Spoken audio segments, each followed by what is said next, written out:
তোকে আমি বলেছি না স্কুলে গিয়ে আমার মেয়ের থেকে দূরে দূরে থাকবি। আর তোর এত বড় সাহস তুই আমার মেয়েকে খিস্তি শিখিয়েছিস। দেখ পল্টু, আমি কিন্তু শেষবারের মতন বলছি, আমার দাদু ভাইকে ছেড়ে দে। ছেড়ে দে বললেই হয়ে গেল নাকি? হ্যাঁ না রে বলটু, একদম ছাড়বি না। এই চুদির ভাই সেটা ভেঙে পুরো ফালা ফালা করে দিবি। আমার জীবনটা পুরো ধ্বংস করে দিয়েছে। মারবো না। শোন রে ভুদা, আমি যদি আর কোনোদিন শুনি যে তুই আমার মেয়ের সাথে স্কুলে গিয়ে কথা বলেছিস বা আমার মেয়েকে খিস্তি শিখিয়েছিস, তাহলে চুদির ভাই পরের বার তোর বাড়িতে এসে তোরা তোর দাদু লেওড়া ছিঁড়ে আমি ডাঙ্গুটি খেলবে বল দিলাম। কি গো, তুমি এখনো শোনি? বুঝলা, আজকে তোমার হাতের রান্নাটা যা হয়েছিল না, মনে হচ্ছে তোমার হাতে একটা চুমু খাই। ইস, মেয়ের সামনে তুমি যে কি সব বলো না। নাও নাও শুয়ে পড়ো, অনেক রাত হয়েছে তো। হ্যাঁ, শুয়েই পড়বো, আজকে বিশাল ঘুমও পাচ্ছে। ও বাবা, চোদনা মানে কি গো? এই কি কি কি কি বললি তুই? এইসব বাজে কথা তুই কোথা থেকে শিখেছিস? হ্যাঁ, আমি কি জানি নাকি? ফাটা আমাকে স্কুলে গিয়ে শিখিয়েছে। কি তোকে এইসব কথা ফাটা শিখিয়েছে? তোকে আমি কতবার বলেছি না স্কুলে গিয়ে এইসব বাচ্চাদের সাথে একদম কথা বলবি না। আরে বাবা ছাড়ো না, বাচ্চা কাচ্চা মানুষ তো, তাই কি নাকি বলেছে। ফাটা বাচ্চা নাকি? ও একটা না পাকা শান্তির ছেলে। লেওরা নিজের মতো আমার মেয়েটাকে উল্টো পাল্টা শিখাচ্ছে। দাঁড়াও, ওই চুদির ভাইকে দেখাচ্ছি মজা।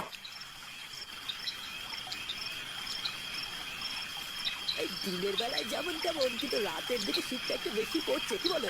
হ্যাঁ, তাজা বলেছে। কি হলো কাকা, থেমে গেলে যে? কেমন যেন একটা আজব শব্দ আসছে না? শব্দ কই? ও মনের ভুলে কি নাকি শুনেছো? চলো চলো। আর না রে হরি, একটু ভালো করে কান পেতে শোন, আমি কেমন যেন একটা শব্দ পাচ্ছি। ও তোমার বুড়ো বয়সে বিমৃতি হয়েছে কাকা, আর এই শীতের মধ্যে দাঁড়িও না, চলো চলো। কাকা, তুমি মনে হচ্ছে ঠিকই শুনেছিলে গো, এটা আবার কিসের শব্দ? হ্যাঁ রে হরি, জায়গাটা না খুব একটা ভালো লাগছে না রে, আমাদের তাড়াতাড়ি এখান থেকে বেরোতে হবে। কি গো কাকা?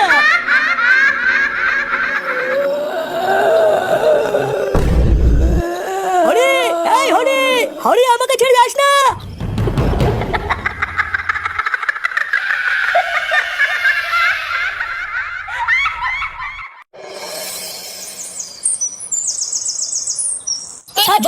তোর এত বড় সাহস, এত বড় মেরেছিস তুই? তুই ভাই আমার মেয়েকে উল্টো পাল্টা শিখাবি? তোকে আমি বলেছি না স্কুলে গিয়ে আমার মেয়ের থেকে দূরে দূরে থাকবি। আর তোর এত বড় সাহস, তুই আমার মেয়েকে খিস্তি শিখিয়েছিস। দেখ পল্টু, আমি কিন্তু শেষবারের মতন বলছি, আমার দাদু ভাইকে ছেড়ে দে। ছেড়ে দে বললেই হয়ে গেল নাকি? হ্যাঁ না রে বলটু, একদম ছাড়বি না। এই চুদির ভাই সেটা ভেঙে পুরো ফালা ফালা করে দিবি। আমার জীবনটা পুরো ধ্বংস করে দিয়েছে। মারবো না। শোন রে ভুদা, আমি যদি আর কোনোদিন শুনি যে তুই আমার মেয়ের সাথে স্কুলে গিয়ে কথা বলেছিস বা আমার মেয়েকে খিস্তি শিখিয়েছিস, তাহলে চুদির ভাই পরের বার তোর বাড়িতে এসে তোরা তোর দাদু লেওড়া ছিঁড়ে আমি ডাঙ্গুটি খেলবে বল দিলাম। আচ্ছা ঠিক আছে, আমি আর কোনোদিন কথা বলবো না। পল্টুদা, তুমি এখানে ঝামেলা করছো, আর ওইদিকে তো বিশাল বড় একটা কেলেঙ্কারি হয়ে গেছে। কি কেলেঙ্কারি হয়ে গেছে মানে?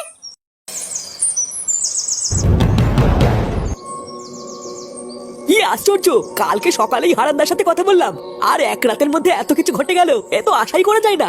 আমার তো দেখেই বুকের ভিতরটা কেমন কেঁপে কেঁপে উঠছে। একটা জলজান্ত মানুষের একই অবস্থা। আরে দেখে বুঝতে পারছি না কি সাংঘাতিক ভয়ঙ্কর ভাবে একটা জলজান্ত মানুষকে মেরে ফেলেছে। একটা চোখ উপড়ে নিয়েছে, আবার পুরো শরীরটাও পুরো ফ্যাকাশে হয়ে গেছে, যেন মনে হচ্ছে পুরো শরীর থেকে কে যেন রক্ত চুষে খেয়ে নিয়েছে। বাবারে বাবা, আমি তো পুরো শিওর এটা কোনো ডাইনির কাজ, না হলে তো এটা কোনোভাবেই সম্ভব না। হ্যাঁ ঠিকই বলেছো। এই পুনা মেরেছে, এই সে বাবা কি হয়েছে? পল্টু, দেখছিস তো কাল রাতে গ্রামে কি হয়েছে? হ্যাঁ সে তো দেখতেই পাচ্ছি, তা কি করে এমন হলো সেটা কি জানতে পারলি? না রে পল্টু, তেমন কিছু জানা যায়নি, তবে গ্রামের সবাই বলছে এটা নাকি কোনো ডাইনির কাজ। ভালো করে তাকিয়ে দেখ, মনে হচ্ছে গলার কাছে কে যেন কামড় দিয়ে সব রক্ত চুষে নিয়েছে। এই যে চোদনা শুধু কি রক্ত চুষেছে নাকি, চোখের লেওড়া তো তুলে নিয়ে গেছে। এই দিন না বলে না, এই সিনেমা দেখতে পাচ্ছি না। উড়ি পল্টুদা, ব্যাপারটা দেখে কি বুঝলা? এটাই বুঝলাম যে এইরকম ঘটনা কিন্তু আমাদের গ্রামে এর আগে আরো অনেকবার ঘটেছে, আর প্রতিবারের মতন এই ঘটনাটাও কিন্তু কোনো সাধারণ ঘটনা না। এই ব্যাপারটা নিয়ে আমাদের সবাই মিলে একটু গ্রামের মোড়লের বাড়িতে যেতে হবে, বুঝলি? তারপর আলোচনা করে দেখতে হবে।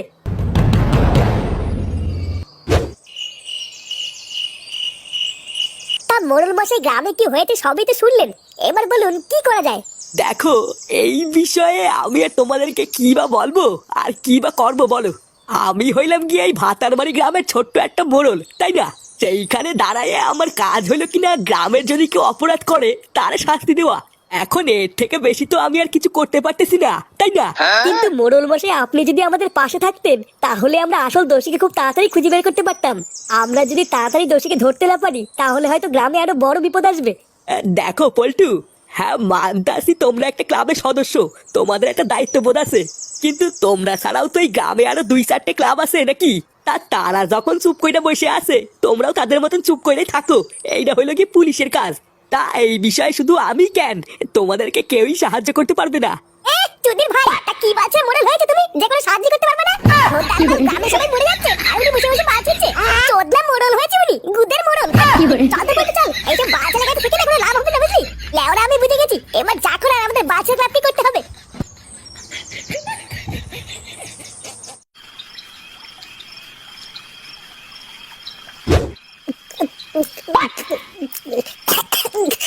লেওড়ার বাল কোনো চুদলাই কোনো কাজের না জানিস তো?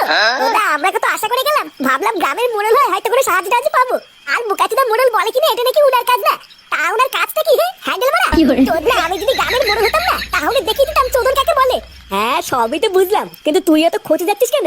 কোন বাল কি করলো কি না করলো ওসব আমাদের দেখে লাভ নেই, আমরা আমাদের দায়িত্ব পালন করলেই হবে। আচ্ছা পল্টুদা, পুরো গ্রামটাকে পাহারা দেওয়ার জন্য যদি আমাদের ক্লাবের তরফ থেকে সিভিক ভলান্টিয়ার দিই তাহলে কেমন হয়? আরে না না, পাগল হলে নাকি? ওই চোদনাগুলো আমরা মোড়লের উপরে, লেওড়াগুলোকে করতে বলবো বালার করে ফেলবে, ছাল দরকার নেই। হ্যাঁ ঠিকই বলেছিস, অত ঝামেলার ভিতরে যাওয়ার দরকার নেই। দাঁড়া কাল সকালটা হোক, তারপরে ঠান্ডা মাথায় ভেবে দেখতে হবে আমাদের ক্লাবের তরফ থেকে গ্রামের সেফটির জন্য কি করা যায়।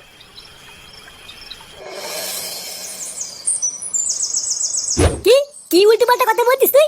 হ্যাঁ গো বন্ধুরা, আমি একদম উল্টোপাল্টা কথা বলছি না। ক্লাবে আসার পথে তো গ্রামের লোকজনরা তাই বলছিল। তোমার বিশ্বাস না হলে তুমি ফটকে জিজ্ঞাসা করো না, ফটকেও তো ছিল আমার সাথে। হ্যাঁ রে বল্টু, ল্যাংচা ঠিকই বলছে, কাল রাতে নাকি গ্রামের আরো একজন মারা গেছে। আমি আর ল্যাংচা তো প্রথমে শুনে বিশ্বাসই করতে পারিনি যে কাল রাতে আরো একজন একই ভাবে মারা গেছে। এ মারার বাল, গ্রামে এসব কি হচ্ছে রে? আমি তো এসব কিছু বুঝতে পারছি না, রোজ রাতে একটা করে মরে যাচ্ছে। ও লেওরা আমি বুঝে গেছি, রাতে বেলায় মারার বাল বাড়ির থেকে বেরোনো যাবে না, তাহলে কপালে চোদন আছে। করা যায় বলতে পল্টুদা? কে মারছে কেন মারছে কিছুই তো বুঝতে পারছি না। আর এইভাবে চলতে থাকলে তো এক এক করে গ্রামের সব মানুষই মরে যাবে। প্রতিদিন রাত্রেবেলায় গ্রামের একটা একটা করে মানুষ কি করে মরছে, এখন এটা জানার একটাই রাস্তা আছে। নে মারা, সেটা আবার কোন রাস্তা? রাস্তা নয় রে, রাস্তা না, চৌরাস্তা, আমাদের গুদুম বাবা।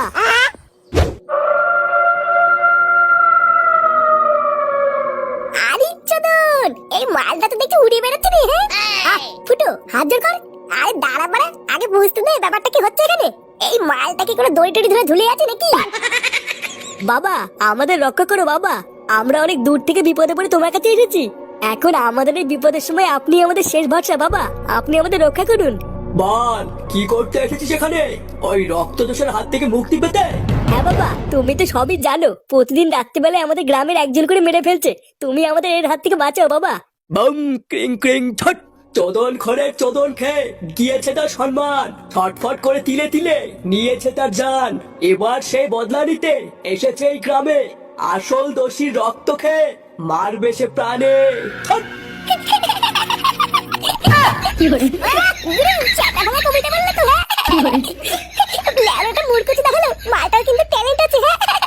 চুপ সুধীর ভাই, তুই আমাকে মূর্খ বললি? আমি মাধ্যমিক পাস। মাধ্যমিকে আর 1 নম্বরের জন্য আমি স্টার পাইনি, কেন জানিস? কারণ আমার পেনের কালি ফুরিয়ে গেছিল। বলছি বাবা, তুমি ওর কথা কিছু মনে করো না। এবার তুমি আমাদের বলে দাও বাবা, কে সেই দোষী যার জন্য আমাদের গ্রামের রক্তচোষাটা এত বড় ক্ষতি করছে?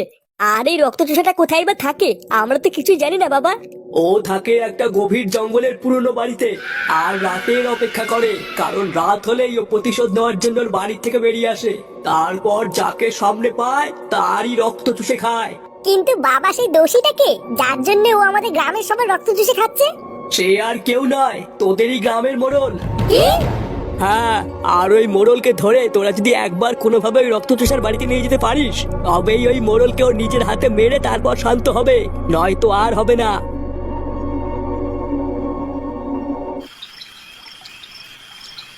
আর মানে ভাই, এবার আমি বুঝেছি ওই মোড়ল কেন আমাদের কোনো সাহায্য করলো না। আর করবেই বা কি করে? এই সবকিছুর পিছনে তো শান্তি ছেলেটারই হাত আছে। না না পল্টুদা, আমরা যখন এখন সবকিছু জানি তখন কিন্তু এর একটা শেষ দেখতেই হবে, না হলে হয়তো আজকে রাত ওই শান্তির ছেলের জন্য কেউ না কেউ প্রাণ হারাবে।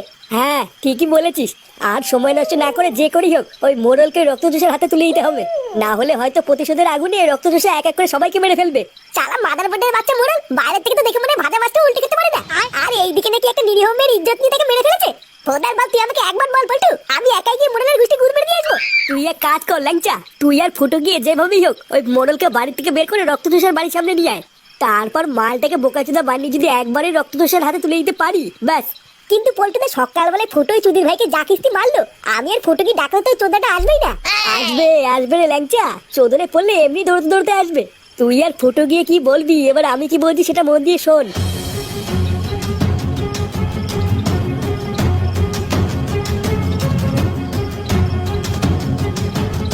কি আমার কথা কি ক্লিয়ার নাকি ভেজাল আছে?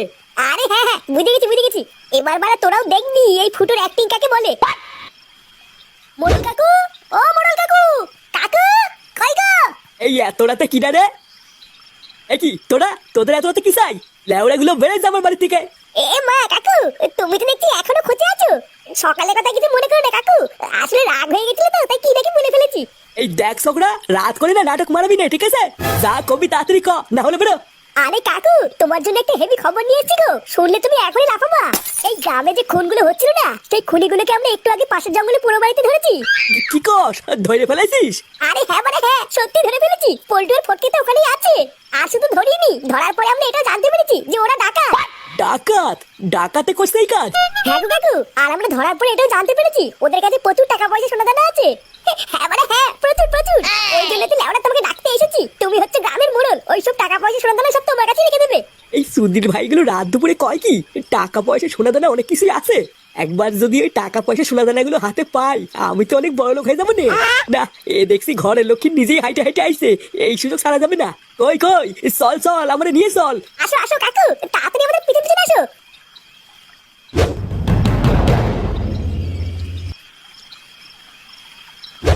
নে রে, বললি যে এখানে ডাকাত গুলো আছে, তো গেল কোথায়? এই কিটা রে, কিটা? দেখ ঢ্যামনা গুলো তোরা কি ভাবতেছিস? আমারে এখানে আইনা তোরা ভয় দেখাবি? আমি কিন্তু এই গ্রামের মোড়ল, আর তোদের সকলের কপালে কিন্তু কষ্ট আছেই বলে দিলাম।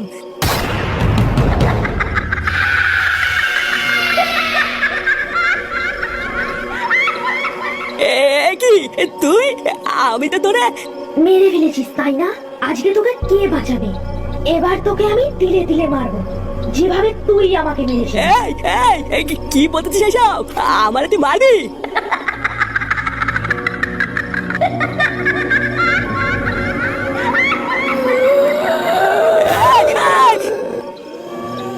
শান্তির ছেলে, এবার দেখ কেমন লাগে। এবার থেকে সব শান্ত, আর গ্রামের কোনো মানুষই মারা যাবে না। চল এবার আমরাও যাই।